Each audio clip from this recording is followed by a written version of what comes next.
नमस्कार दोस्तों, हॉकफीड में आप सभी का स्वागत है। वैसे तो भारत में संस्कृत को भारत की सबसे प्राचीन भाषा और केवल भारत ही नहीं पूरी दुनिया की सबसे प्राचीन भाषाओं में से एक संस्कृत भाषा को माना जाता है। लेकिन अब भी देश के अधिकांश हिस्सों में संस्कृत भाषा स्कूलों और कॉलेजेस में पढ़ाई तो जाती है, बल्कि जहां एक और बिहार, उत्तर प्रदेश और पंजाब की आबादी का एक बड़ा हिस्सा उर्दू मिक्स हिंदी बोलता है, वहीं आरटीआई के माध्यम से जानकारी मिली है कि इस समय भारत में 140 करोड़ की जनसंख्या के बीच केवल 24,821 लोग ही संस्कृत बोलते हैं, यानी 25,000 से भी कम लोग भारत में इस समय संस्कृत बोलते हैं।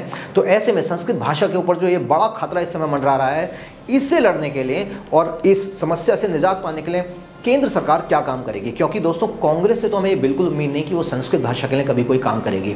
तो ये उम्मीद यदि हमारी बनती है तो केवल भारतीय जनता पार्टी से बनती है। और मैं समझता हूँ जहाँ बात संस्कृत भाषा की आती है तो कोई भी अन्य धर्म का व्यक्ति भी संस्कृत भाषा के विकास पर सवाल नहीं उठा सकता। अब ये चौंकाने वाली जो जानकारी है, ये केंद्रीय गृह मंत्रालय के रजिस्ट्रार जनरल और जनगणना आयुक्त कार्यालय के भाषा विभाग ने ही स्वयं दी है।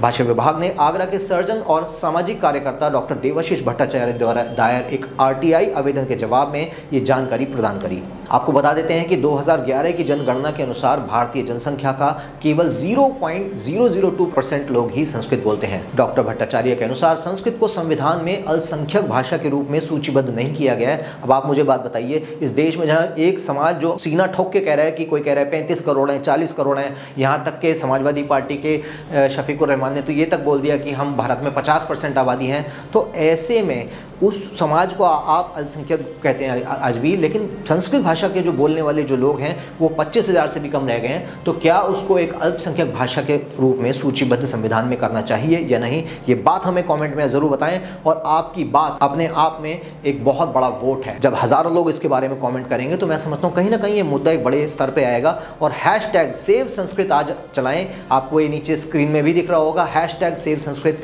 ज़रूर इस हैशटैग को आज जाकर ट्विटर पर भी चलाएं, क्योंकि ये समय आ गया है कि जब संस्कृत के ऊपर वो खतरा मंडरा रहा हो तो इस संस्कृति को बचाने के लिए संस्कृत को भी बचाना होगा। तो सबसे पहले कमेंट में लिखें हैशटैग सेव संस्कृत। जय हिंद, जय भारत, नमस्कार।